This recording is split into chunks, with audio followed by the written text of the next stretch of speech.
Hi. So the 1st of January 2021, and there was mute celebrations last night for obvious reasons, because of the COVID restrictions. And actually, most of the news was dominated by Brexit. I'll make this video and then I'm not going to focus on it too much more because I really do hope that it goes behind it in terms of being a divisive issue, but I do think it's important to reflect a little bit on some of the issues as I see them right now. This is entirely my own opinions. People don't have to agree. So, if you don't know, I voted Remain in 2016. I don't regret the decision, um, but not in a sort of dogged way, like I was right. I don't regret it because I think it's simply too early to know. And yeah, we have two camps. We have those who are really, really stoically pro Remain, pro EU, who are convinced that this is a disaster and they are profoundly sad and frustrated right now. And I'll touch on that in a minute. And then the other side who are optimistic and gloating a little bit, I think, in some quarters, and very, positive that this will be a good thing. I'm at the moment I'm somewhere in the middle. I think President Macron's approach to the situation in Dover hasn't really helped sentiment. But I've just come off a group called Scientists for the EU.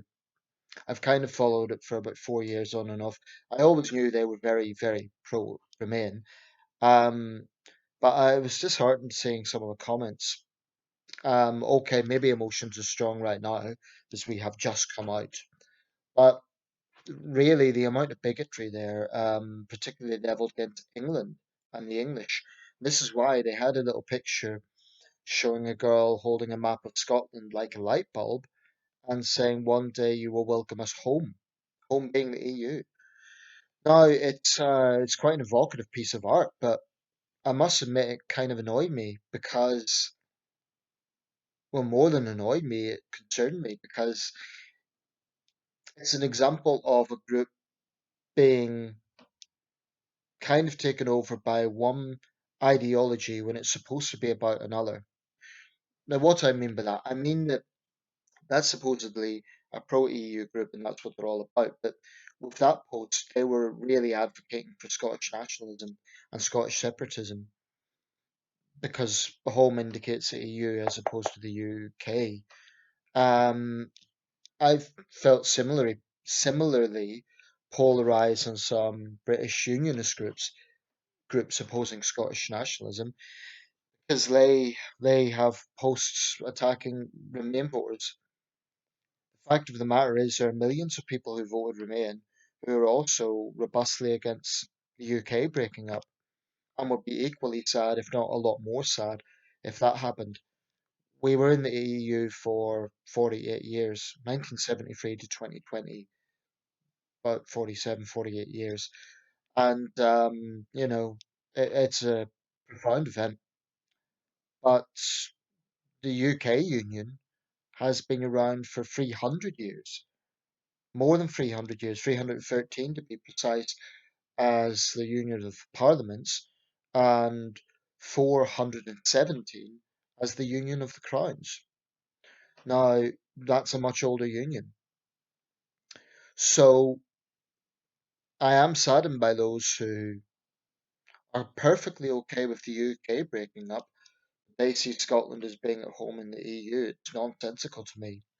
Also, as a matter of fact, a simple, verifiable fact is more Scots voted to stay in the UK in 2014 than those who voted to stay in the EU in 2016.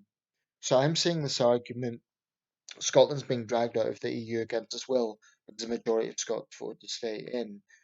But if the issue is about democracy, what about the democratic mandate of Scots who want to stay in the UK? The SNP is being cautious. I think Nicola Sturgeon's no fool. She's a very capable political maneuverer. She's not going to call for independence as long as the pandemic's going on because it would look opportunistic. But that's the only thing the SNP fundamentally care about. And, their whole argument about democracy falls flat when they've ignored the results of the 2014 referendum. So my current stance, getting back to Brexit, is it's just too early to know either way. You know, Europhiles shouldn't be too sad because whilst there's tensions right now, I do believe that we can get very good relations with our closest neighbours. I believe that. I really do. Um, and we're still European. That isn't going to change. I understand the sadness, I really do, and I do feel some of it. Admittedly, not as much as I would have done 15 years ago. But I do feel some of it. It's a profound thing, not having that EU on our passport anymore. And there is a sense that we're now outsiders. But then don't forget Norway and Ukraine are European countries. They're not in the EU. So, um, what I would say to Remain people is I understand the sadness, but don't be too sad because it's just too early to know for sure. What I would say to Brexiteers is, again, it's too early to know. Uh, I've seen one post suggesting that we could have a think tank had said that we could have a biggest economy in Europe in a few years. Well, bigger than Germany. I think that'll take a lot of time and some big. I'm no economist, but I think that's very wishful thinking to get from the world's sixth biggest economy to the world's third or fourth, depending on I don't know if Japan's bigger or not than Germany. But um, what it fundamentally comes down to is neither side can be too absolutist in this at the moment because we just don't know. I think that if Brexit's a success, it will take a few years to really know that. And yeah, there's been trade deals which are welcome, but only time will really tell what trajectory we're going down. Um, but fundamentally, there is a democracy issue here. The UK as a nation voted to leave the EU, and I get the argument that Wales and Scotland didn't. They are part of the UK. That's that's the way it is. There's regions of England, London. London voted Remain. Londoners didn't get what they wanted. So should London become independent? It's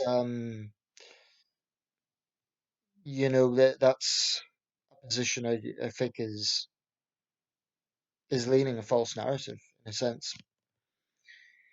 But I don't know. I'm kind of neutral on this. I'm trying to be optimistic. I do feel some sadness. I admit that. I certainly don't think Brexiteers should gloat about it or be triumphalist because it's just too early to know. But if things work out, then I hope Remainers are open-minded and welcome it. If things don't work out, I hope Brexiteers are humble enough to admit that maybe they got it wrong. But I just think that neither side can be absolute in this. We're talking about day one, for goodness sake. It will take years to really know. But I do really hope that the divisiveness now starts to fade. It's done. We're out. And I understand the sadness of a lot of Remain people, but um, do yourself a favor, don't be miserable. It's not the end of the world. It's really not. Um, we're still European. We will have good relations with our neighbours. It's really not the end of the world. And if things are a complete disaster, we can maybe rejoin one day, but let's give it a chance. Let's just give it a chance. This is a great country, and it's not nationalistic to say that.